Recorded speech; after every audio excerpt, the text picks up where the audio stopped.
Hello students, hope you all are doing very well. This side कोमल धिंगरा.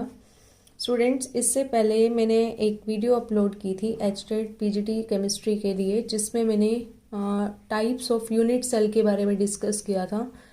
आज जो हम discuss करेंगे ना, वो हम डिस्कस करेंगे डिफरेंट टाइप्स ऑफ रिलेशंस और कुछ इम्पोर्टेंट इक्वेशंस, जो मतलब जहाँ से आपका न्यूमेरिकल डेफिनेट आएगा सॉलिड स्टेट के ऊपर. तो ये कुछ रिलेशंस हैं जो आपको लर्न रखने हैं. मैं कुछ डिराइव करा दूंगी और कुछ आपको डायरेक्ट लर्न रखने. ओके, तो सबसे पहले आपको फर्स्ट ऑफ ऑल हमने डिस्कस किया था, एक बच्चों हमारा होता है SCC, that is a simple cubic central unit cell. Second we discuss about FCC और third we discuss about BCC. तो बच्चों इसमें कुछ रिलेशंस हैं जिसके ऊपर लास्ट टाइम भी एक क्वेश्चन आया था इस रिलेशन के ऊपर, तो वो आपको रिलेशन लर्न रखने हैं. Firstly we discuss about SCC. इसमें एक छोटी सी बात और बता देती हूँ पहले रिलेशन डिराइव करने से पहले. इसके लिए जो नंबर ऑफ एटम्स का कॉन्ट्रीब्यूशन होता है वो आपका कितना रहता है, 1. एफसीसी के लिए आपको याद रखना है number of atoms contribute that is your 4. और बीसीसी के लिए आपको याद रखना है number of atom contribute that is your 2. Then जो आपका सबसे सिंपल है दैट इज द एससीसी, जिसके लिए z की वैल्यू 1 थी. उसके लिए कुछ इम्पोर्टेंट रिलेशन है बच्चों. एससीसी में हमने एक बात पढ़ी थी कि जो हमारे एटम्स होते हैं ना, वो कहाँ पे प्रेजेंट्स होते हैं, कॉर्नर पे. ओनली जो आपके पार्टिकल्स हैं वो कहाँ प्रेजेंट होते हैं, कॉर्नर्स पे प्रेजेंट होते हैं, जैसे कि हम लास्ट वीडियो में डिस्कस कर चुके हैं. तो इसमें बच्चों एक बात आपको याद रखनी है. देखो ये जो आपका जिसको मैं हाईलाइट कर रही हूँ, ये आपके फ्रंट 4 एटम्स हैं, फ्रंट फेज है इसके. ये 4 एटम्स आपके फ्रंट एटम्स हैं. तो अगर मैं फ्रंट 4 एटम्स को उठा लूं, तो अगर आप इसको क्लोज पैक स्ट्रक्चर में देखोगे ना, तो ये चारों के चारों एटम्स आपके क्या होंगे, एक दूसरे से टच करते दिखाई देंगे. अब आपको याद रखना है, जैसे कि हमें पता भी है, अगर एक एटम का हम ये निकालते हैं in distance that is your radius, तो मैंने इसको r मान लिया. सेम ये भी आपकी क्या हो जाएगी बच्चों, r हो जाएगी. तो इट मीन्स जो ये आपकी होती है ना बच्चों, तो ये जहां पे भी 2 स्फीयर टच करते हैं ना बच्चों, वो आपकी होती है एज लेंथ. क्या होती है, edge length that is represented by A. तो यहाँ पे आपको खुद को दिख रहा है कि a हमारा किसके इक्वल होगा, 2r के. तो आपको एक तो ये याद रखना है कि एससीसी के अंदर एक रिलेशन ये होता है बच्चों आपका, जिसमें क्या है, a is equal to 2r. अब जो आपका a is equal to 2r है, या मैं इसको लिख सकती हूँ a/2 is equal to r. तो एक रिलेशन आपको ये याद रखना है, एक रिलेशन आपको ये याद रखना है. इसके अलावा एक चीज और सुनिए बच्चों, जहां पे भी 2 एटम एक दूसरे को टच करते हैं वो आपका होता है near neighbour distance that is represented bye d. Near neighbour distance that is represented bye d. तो आप देख सकते हो जो आपका यहाँ पे a है ना स्टूडेंट, वहीं आपका क्या है, d है. किस केस में, एससीसी के केस में, क्योंकि a भी क्या था, ये एज लेंथ क्या थी आपकी, जहाँ पे 2 स्फीयर टच कर रहे थे, और यहाँ पे भी d भी सेम आ रहा है. तो आपको याद रखना है a और d दोनों क्या है, सेम.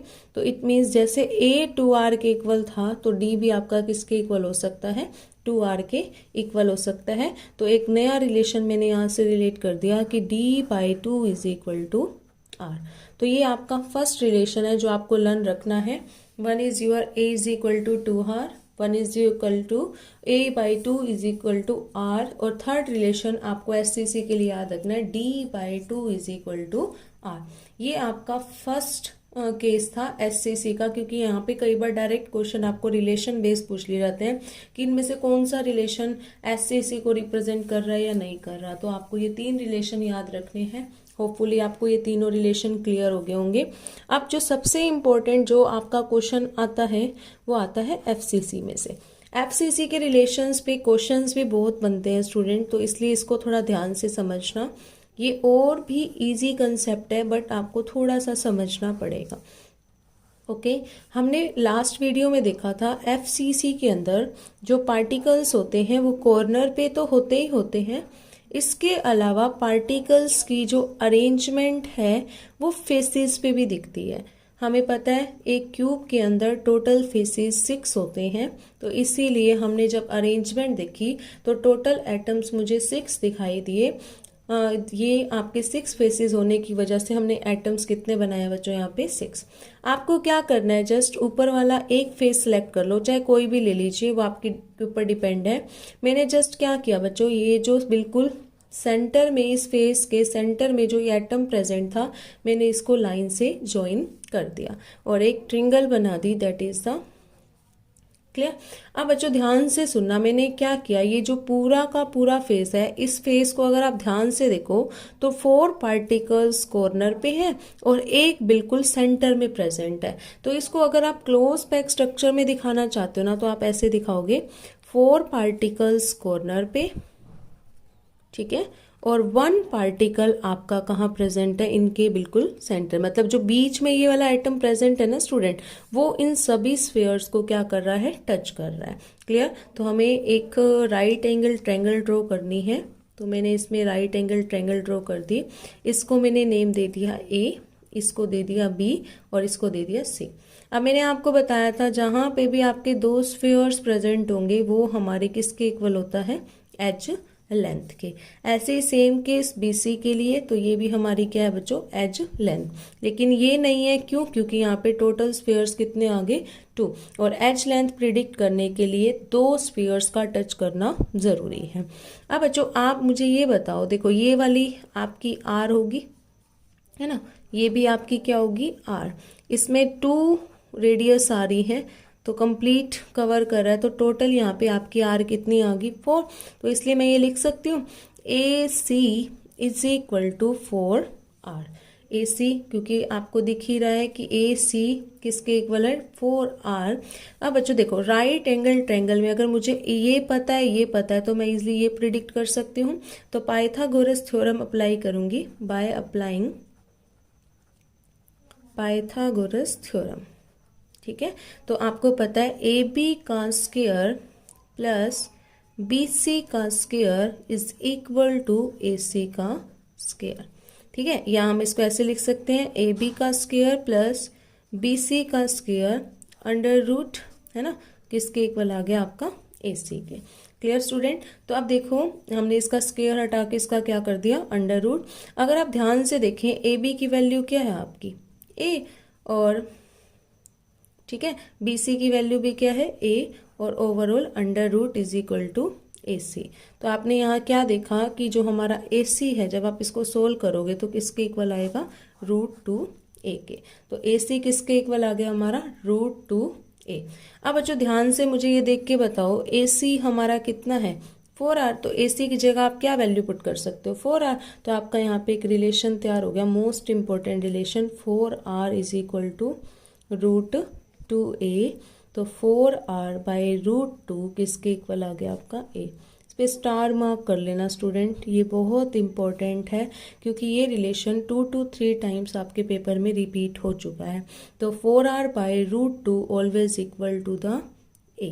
क्लियर। तो 4 आर बाई √2 किसके इक्वल होगा आपका, ए के इक्वल होगा। तो ये हमने रिलेशन प्रिडिक्ट किया है फॉर FCC, ठीक है। तो स्टूडेंट्स हमारा जो यहाँ पे रिलेशन प्रिडिक्ट हुआ है that is the 4 R by √2 is equal to A. तो ये हमने रिलेशन प्रिडिक्ट किया है फॉर FCC। अब स्टूडेंट्स मैंने आपको बताया था जैसे ए होता है वैसे हमारा क्या होता है, डी भी होता है। तो स्टूडेंट्स एक बात याद रखना, मैं इसको शॉर्ट ट्रिक से याद रखती हूँ। जैसे डायामीटर का हाफ हमारा क्या होता है, रेडियस, है ना। मतलब रेडियस को 2 टाइम्स कर दूँ तो किसके इक्वल होता है, डायामीटर। लेकिन यहाँ पे डी तो हमारा क्या है, डिस्टेंस, नियर नेबर डिस्टेंस, तो वो भी सेम ऐसे ही बिहेव करता है बच्चों। तो आप याद रखना 2 टाइम्स रेडियस हमेशा क्या होती है आपकी, नियर नेबर डिस्टेंस के क्या होता है, इक्वल। या आप ये बोल सकते हो D/2 किसके इक्वल होता है आपका, आर के। अब बच्चों ध्यान से सुनना, अगर हम इस रिलेशन को थोड़ा सा रीअरेंज करें, मैं क्या करूं, मैंने क्या किया, 4 R by √2 is equal to A है, मैंने इसको जस्ट क्या किया, आर की टर्म में निकाला पहले, ठीक है। अगर मैं आर की टर्म में निकालूंगी तो क्या होगा, देखो ये ऊपर चला जाएगा, √2a/4 बन जाएगा, बन गया आर की टर्म में। अब मैंने क्या किया, इस इक्वेशन में आर की वैल्यू को पुट कर दिया। तो आर की वैल्यू को जैसे ही पुट किया मैंने तो क्या आ गया, √2/4 इंटू ए। 2 के टेबल पे अगर इसको मैं कट करूं तो d is equal to √2a/2।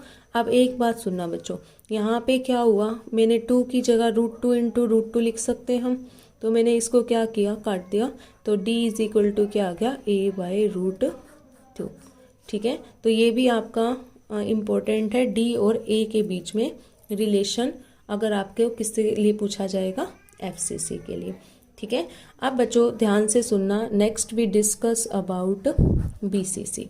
BCC के अंदर आपको पता है बॉडी सेंटर पे हमारा प्रेजेंट होता है पार्टिकल, और जब बॉडी सेंटर पे प्रेजेंट होगा पार्टिकल तो कॉर्नर की अरेंजमेंट तो रहेंगी ही रहेंगी, इसके अलावा आपकी कौन सी अरेंजमेंट भी आएंगी, आपकी अरेंजमेंट आएंगी बॉडी सेंटर वाली, क्लियर।